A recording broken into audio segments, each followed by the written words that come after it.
सर्वेषां कृते नमो नमः। वयं संस्कृतविषये व्याकरण उपविषयः पठामः। अद्य वयं व्याकरण उपविषयः प्रार्थनापत्र इति पश्यामः। आज हम संस्कृत विषय में प्रार्थना पत्र को देखेंगे।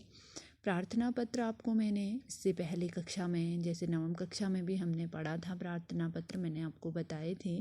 इस प्रकार से पेपर में प्रार्थना पत्र पूछा जाता है और हमें उसको सॉल्व किस प्रकार से करना होता है। आपको मैंने कहा था जो हमारे प्रार्थना पत्र आता है वो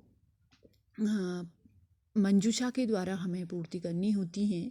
एक मंजूषा हमें दी जाती है, उस मंजूषा में हमें शब्द छोड़े जाते हैं जो नीचे हमने उचित स्थान पे भरने होते हैं। प्रार्थना पत्र खुद हम अपने उस मन से नहीं लिखना होता है। जो प्रार्थना पत्र हमें दिया जाता है उसी प्रार्थना पत्र को हमें उचित शब्दों को लेते हुए, मंजूषा से लेते हुए नीचे उनकी रिक्त स्थान की पूर्ति करनी होती है। ठीक है, आज मैं आपको एक प्रार्थना पत्र बताऊंगी जो ज्वर पे पीड़ित होगा और उसको 3 दिन का अवकाश चाहिए होगा। ठीक है, बुखार आने पे 3 दिन का अवकाश का प्रार्थना पत्र संस्कृत में किस प्रकार से लिखते हैं ये मैं आपको बताऊंगी।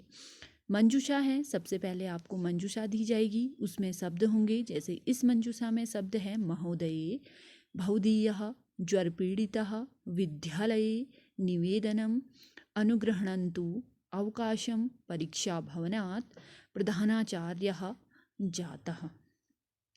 हमने इन्हीं शब्दों को नीचे इसी मंजूषा के आधार पे भरना है। हमें जो शब्द दिए जाएंगे ऊपर उसी को नीचे भरेंगे। और किस तरीके से भरेंगे, सबसे पहले पत्र को हिंदी में अनुवाद करना सीख लें, उसके अनुसार हम संस्कृत में उचित शब्द को नीचे भर सकते हैं। सबसे पहले दिया है आदरणीय दिया है, तो आदरणीय किसके लिए हम प्रार्थना पत्र लिख रहे हैं, प्रधानाचार्य को लिख रहे हैं, तो हम क्या लिखेंगे यहाँ पे प्रधानाचार्य। ठीक है, दूसरा हम क्या लिखते हैं, महोदय लिखते हैं, नहीं लिखते हैं। हिंदी में भी हम पत्र लिखते हैं तो हमको थोड़ा सा ध्यान इस प्रकार देना है, हिंदी में क्या आते हैं, अगले शब्द जो हमारे क्या आते हैं, इस प्रकार से हमने देखना है। और जैसे एक बार बता दूं आपको, जैसे परीक्षा में हमें जितने रिक्त स्थान दिए होंगे उतने हमारी नंबरिंग होती हैं। चाहे 1 रिक्त स्थान आधा नंबर, 2 रिक्त स्थान 1 नंबर, इस तरीके से हमें आएंगे। ठीक है, सबसे पहला जो है हमारा वो है परीक्षा भवनम। यहाँ क्या भरेंगे हम, परीक्षा भवनात्। ठीक है, क्या भरेंगे, परीक्षा। जो जगह होती है वो इस साइड से आपको मैंने क्लास में बोर्ड पे लिखाया है और वहाँ मैंने आपको समझाया। जब हमारी कुछ दिन कक्षाएं चली थी मैंने वहाँ पे प्रार्थना पत्र भी आपको बताया कि किस प्रकार हम प्रार्थना लिखते हैं। यहाँ से हमारा स्टार्ट होता है, इस साइट को हम जगह का नाम और दिनांक लिखते हैं। ठीक है, तो यहाँ हम लिखेंगे परीक्षा भवनात्, तिथि कोई सी भी हो। ठीक है, तिथि क्या, कोई सी भी हो। यहाँ कोई सी भी तिथि आ सकती है, लेकिन कैसे आ सकती, जब यहाँ तिथि दी जाएगी, अगर ठीक है यहाँ दी जाती है तो हमने उसी को भरना है, नहीं दी जाती है तो हमने उस तिथि को भर देना है जिस तिथि को हम प्रार्थना पत्र लिख रहे हैं। आया समझ में। दूसरा हमारा दिया है आदरणीय प्रधानाचार्य। क्या आएगा, आदरणीय प्रधानाचार्य। फिर हम क्या लिखते हैं, महोदय लिखते हैं। यहाँ मैंने चार्य किया है और यहाँ लिखा है महोदया। ठीक है, हालांकि हमें यहीं से उतार करके ही लिखना होता है। नीचे हमने लिखा प्रधानाचार्य और यहाँ महोदय। ठीक है, सविनयम, सविनय निवेदन, इस प्रकार ऐसे लिखते हैं, नहीं लिखते हैं। तो सविनयम निवेदनम क्या आएगा यहाँ पे, सविनयम निवेदनम अस्ति यत अहम गत सायंकालात्, कि मैं, यत अहम गत मतलब जो बीत गया है, कल सायंकाल से, अस्मि अर्थात क्या हूँ मैं, कल सायंकाल से कुछ तो हो रहा होगा मुझे, तो हम क्या लिखेंगे यहाँ से ज्वर पीड़ितः, पत्र ही उस पे है तो ज्वर पीड़ितः अस्मि, मैं कल शाम से क्या हूँ, जो बुखार से क्या हूँ, पीड़ित हूँ। ज्वर तापेन अहम अत्यंतम कृशः, फिर क्या होगा, जातः, अर्थात कह रहा है ज्वर तापेन बुखार से मैं अत्यंत अर्थात बहुत, कृशा अर्थात कमजोरी, जिसको हम कहते हैं दुबला पतला, कमजोरी कहते हैं जिसको हिंदी में हम कहते हैं कृशः अर्थात दुबला पतला या कमजोरी, इस तरीके से। जातः, जातः का अर्थ हो गया हूँ।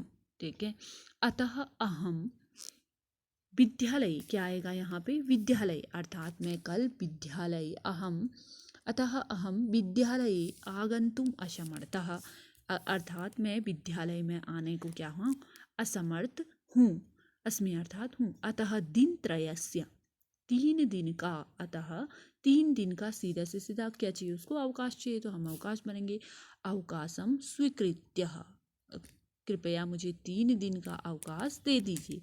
माम अनुगृह्णन्तु, ठीक है। भवदीयः, आज्ञाकारी शिष्य कोई भी हो सकता है यहाँ पे, कक्षा अपना 10वीं या कोई से भी कक्षा भी यहाँ दी जाएगी तो हमने लिखना है, अगर नहीं दी जाती है तो हमने छोड़ना है। सिर्फ हमारा मकसद है पत्र भरने का कि जो मंजूषा में शब्द दिए गए हैं उन्हीं को नीचे भरना है। आपको मैंने 9th में भी समझाया, क्लासों में भी समझाया पत्र किस प्रकार से भरते हैं, हिंदी अनुवाद हमें पत्र का आना चाहिए तो हम पत्र भर सकते हैं, हमें आसानी होगी। यहाँ जगहों का नाम, यहाँ तिथि, यहाँ आदरणीय प्रधानाचार्य महोदय सविनय निवेदनम् अस्ति यत् अहं गत सायंकालात् ज्वरपीडितः अस्मि, ज्वरतापेन अहम् अत्यन्तः कृशः जाता, अतः विद्यालये आगन्तुम् असमर्थः अस्मि, अतः दिनत्रयस्य अवकाशं स्वीकृत्य माम अनुगृह्य। मैं आपसे क्या करता हूँ, क्या चाहता हूँ, मैं आपको मतलब आपसे अनुग्रह करता हूँ कि मुझे क्या दे दीजिए, 3 दिन का अवकाश दीजिए। भवदीय अर्थात तुम्हारा, भवदीय अर्थात यहाँ आएगा तुम्हारा आज्ञाकारी शिष्य, जो भी है यहाँ नाम भी दिया जाएगा या नहीं भी दिया जाएगा, हमें कितना भी पत्र आ सकता है, ठीक है। एक ये पत्र का एक फॉर्मेट है कि इस प्रकार से हमारे पत्र आते हैं। दूसरा पत्र समझाती हूँ, एक है ज्वर पीड़ितत्वात् दिनत्रयस्य अवकाशार्थम, ठीक है।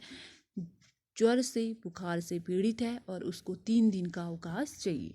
अब दूसरा पत्र मैं दिखाती हूँ आपको।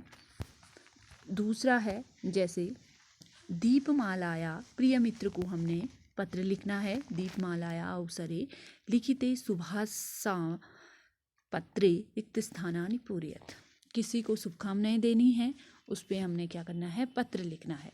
तो यहाँ भी मंजूषा दिया है, कुशली अनुभविष्यसि पत्रात् कुरुक्षेत्रात् लोकेश सुहद सस्नेहम वंदे परिवारिण परीक्षायाः नवंबर, ठीक है। इनको ही हमें करना नीचे बने।